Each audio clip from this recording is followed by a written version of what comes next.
This week on Culture Q, Team LGBTQ wins big at the Olympics. a sneak peek at Revry's Queer Classics with Amber's Closet. And a gay couple's adoption story inspires all of us.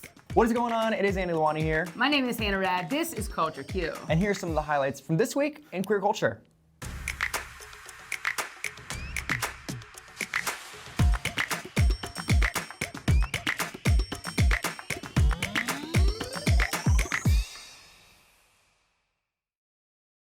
The Beijing Winter Games wrapped up last week, and Team LGBTQ went home with an armful of medals, making it the queerest Olympics in history.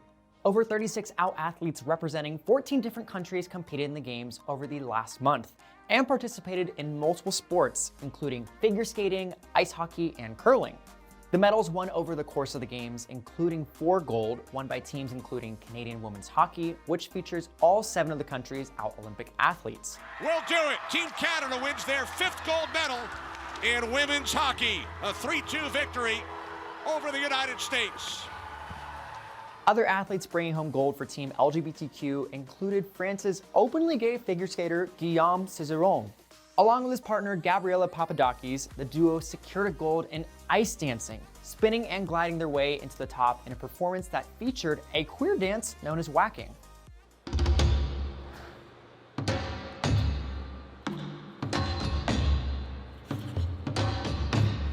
The pair's choreographer Axel Munizero spoke about the origins of the art form, explaining its roots in BIPOC ball culture. Whacking is a style that was born in the 70s. Was created by the queer community of Los Angeles, and it was a style that helped them embody like their identity. Spectators online praised the significance of their performance, celebrating queer culture on such a worldwide platform, and rallied behind all the LGBTQ athletes competing.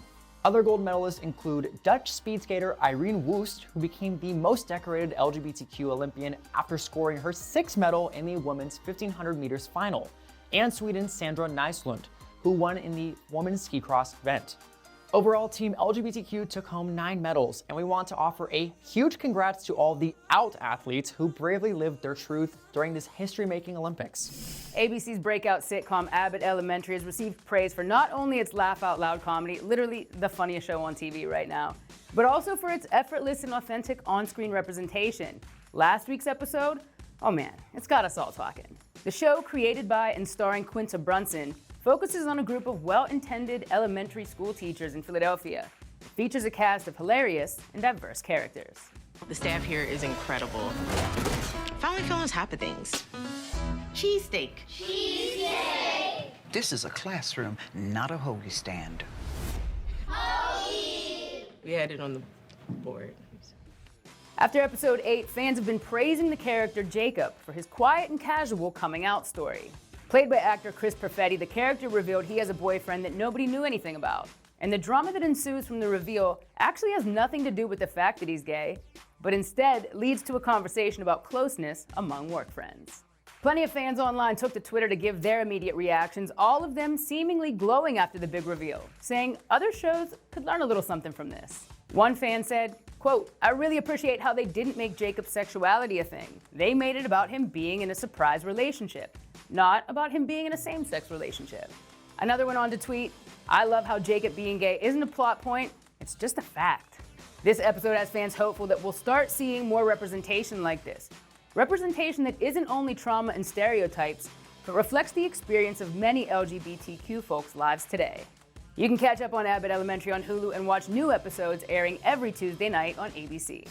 This week, I got the chance to sit down with Amber's Closet to talk about the newest installment of Revry's own Queer Classics. What's up, what's up, what's up, my beautiful humans? It's your favorite masculine of center with feminine energy, alien lesbian weirdo, Amber's Closet, and welcome to Queer Classics, where we're gonna play you one of our favorite queer films, and we're gonna do some interviews with the cast and the crew, and I'm gonna throw in some fun facts along the way.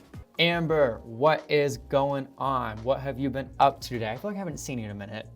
I know, right? Just what, like a party like a month ago. It's been like a month or something, but I've just been trying to get back into the groove, the new year, and start working. For those people who don't know what Queer Classics is, give a little plug. What is Queer Classics about?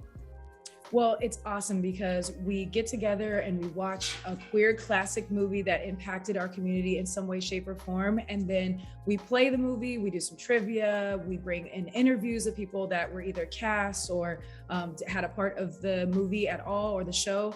And yeah, we discuss it with them. So it's really awesome. Cute. And this one for this month was The Watermelon Woman. Tell us about that. Yes, a Black queer woman classic. It's just awesome. We needed it for representation, of course, like in the past, and that's really what it was. It was kind of like an opening for Black queer film and just kind of telling a story from the viewpoint of somebody in LA or just somebody just trying to make it in their passion and what they're doing, and also like having who they are and their representation of themselves and their sexuality being a part of that journey. So it's cool. At least to me, a lot of queer stories have been around like white gay men. Talk to us about like the significance of this film and how it sheds a lot of spotlight towards like Black queer women.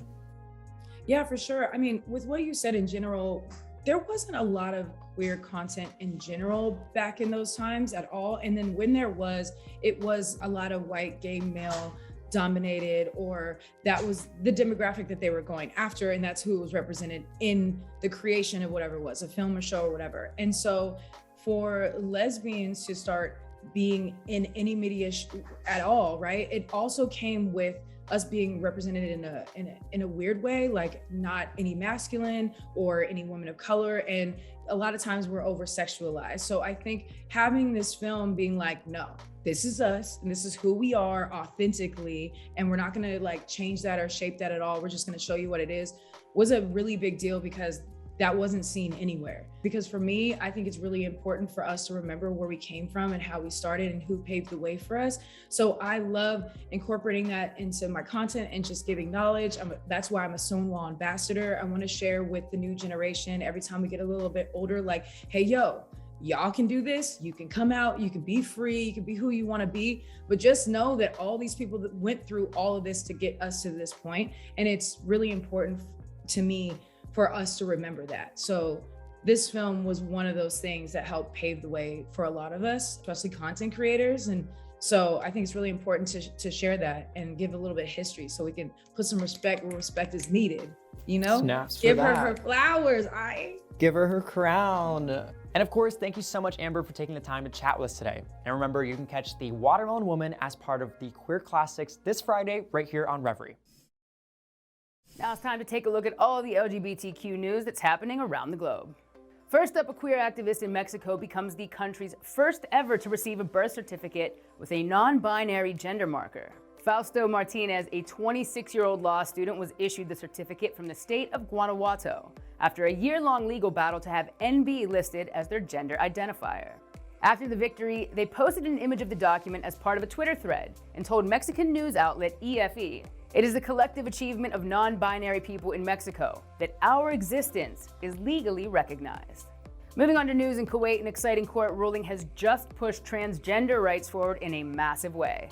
The historic move saw the overturning of a law known as Article 198 of Kuwait's Penal Code, which criminalized being transgender and saw punishments of jail time and substantial fines. Last Wednesday, the court ruling found the law to be unconstitutional. It was found to be, quote, inconsistent with the Constitution's keenness to ensure and preserve personal freedom. Now, while this breakthrough news is exciting, it should still be noted that Kuwait criminalizes homosexuality. So amid the celebration, activists are quick to remind we still have a long way to go.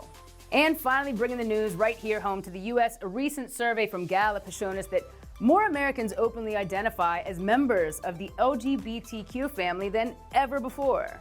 Over the last decade, the percentage of queer Americans has more than doubled, going from 3.5% of the population up to 7.1%. And that 7.1 is largely made up by members of Gen Z. Hey, who would have thought? Maybe Gen Z really will save us after all. And according to Gallup, the future looks even gayer. They reported with 1 in 10 millennials and 1 in 5 Gen Z members identifying as LGBT+, the proportion of LGBT+ Americans should exceed 10% in the very near future. Talking about the future, that's exactly the world that I want to live in. Now we know the last thing you want to do at the end of a long day is try to decide how to unwind. Thankfully, we're here to save the day with our Revry streaming guide. Drag Kids is our featured documentary this week. A story about drag has always been about breaking down the barriers and daring to the unexpected. Now a new type of queen is on the scene. She's fierce, she's living in a time of unprecedented access to queer culture, and she's younger than ever before. She's a drag kid, and she's a long way from the era of the queens who led the Stonewall riots nearly 50 years ago. Stephen, Jason, Brecken, and Nemes have never met, but they're united by a shared passion for drag. They are about to come together for the first time to perform Lady Gaga's Born This Way at the world-famous Montreal Pride Festival. As they prepare for the big show, each faces their own unique challenges, as well as challenges they have in common: deep feelings of isolation and the struggle of trying to claim a place of your own in the fringes of fringe culture. Drag Kids is a beautiful, daring, and touching portrait of 4 kids chasing freedom and friendship through the art of drag. You can find Drag Kids and so much more streaming now right here on Revry. Once again, we find ourselves near the end of the show, but you know we can't let you out of here without a little bit of that classic Culture Q inspiration. And buckle up, babies, because this week is a bit of a tearjerker. A heartwarming story has been recirculating about a pair of gay dads in Pennsylvania who adopted 6 siblings living in the foster care system, fearing that they would be split up. I'm Steve. And I'm Rob. And we just adopted 6 kids. Steve and Rob Anderson-McLean have been together for 21 years, and after raising Steve's sons from a previous marriage, they opened their hearts and home to expand their family even further.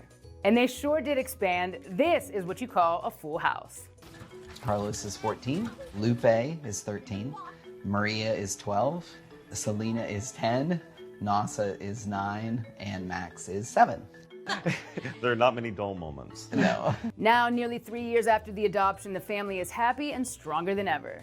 Rob told Good Morning America, "Our kids have brought a great kind of crazy to our lives. It's heartwarming to see how they connect with us and our extended family and friends."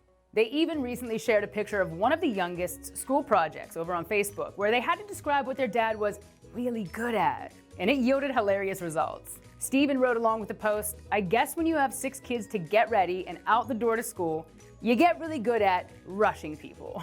And while the kids are overjoyed to have finally found a home and family with the couple, Steve and Rob are adamant that they have brought with them nothing but joy. We're lucky to have them. Yeah, we're so lucky that we were matched with them. You know, we're the lucky ones. I'm not sure what's coming out of my face right now. Mars, Mercury is in retrograde. This is tears, right? Yeah, tear ducts. I feel like a little emotional, and honestly, I love that family so much. Also, that brings us to the end of this week's episode. It's Andy Lalwani signing off. And I'm Hannah Rad. Thanks for tuning in to Culture Q. And be sure to catch us every Thursday at 8 p.m. Eastern, live and always on demand, right here on Revry.